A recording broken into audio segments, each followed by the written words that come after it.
एक किसान था। उसके खेत में सांप और चूहे दोनों रहते थे। हालांकि किसान इस बात से बिल्कुल अनजान था।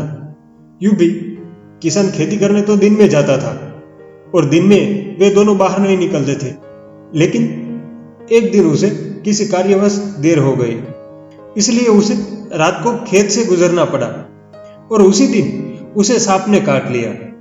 और उसने जैसे ही नजर झुकाई तो उसे भागता हुआ चूहा दिखाई पड़ा। उसको लगा कि उसे चूहे ने काट लिया।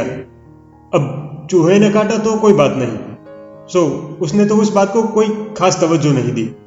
सौभाग्य से सांप भी जहरीला नहीं था, सो उसके काटने से भी कोई उस पर खास असर नहीं हुआ। खैर, यह बात तो वो भूल भी गया। लेकिन कुछ मास बाद उसे फिर एक दिन रात को खेत से गुजरना पड़ा। अब की बार उसे चूहे ने काट लिया। लेकिन दाव तो यह हो गया कि इस बार उसके नजर झुकाने पर उसे दौड़ता हुआ सांप नजर आया।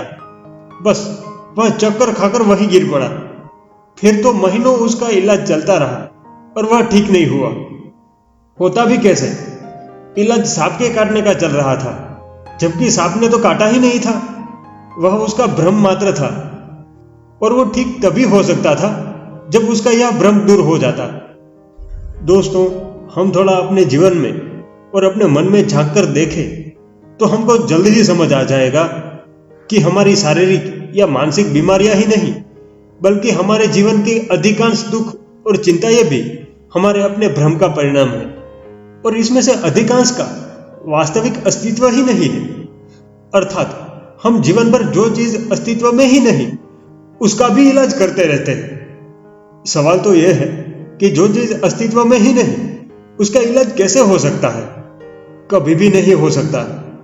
बस इसी कारण हमारे जीवन के दुख दर्द हो या शारीरिक या मानसिक बीमारियां, एक बार गले पड़ जाती है तो पड़ ही जाती है। हम बेचारे इलाज करवाते रहते हैं और वे बीमारियां हमारे द्वारा करवाए गए हर इलाज के साथ और मजबूत होती चली जाती है। सो हम वाकई में अपने जीवन के संकटों और संघर्षों से उबरना चाहते हैं तो सारे इलाज बंद करके पहले हम ये जान लें कि वाकई हम संकट में है भी या नहीं। कहीं संकट में होना हमारा भ्रम ही तो ना हो।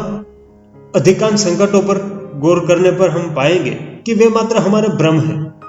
बस तो संकट होने का भ्रम तोड़ दो, पल भर में जीवन के अधिकांश संकटों और संघर्षों से मुक्त हो जाएंगे।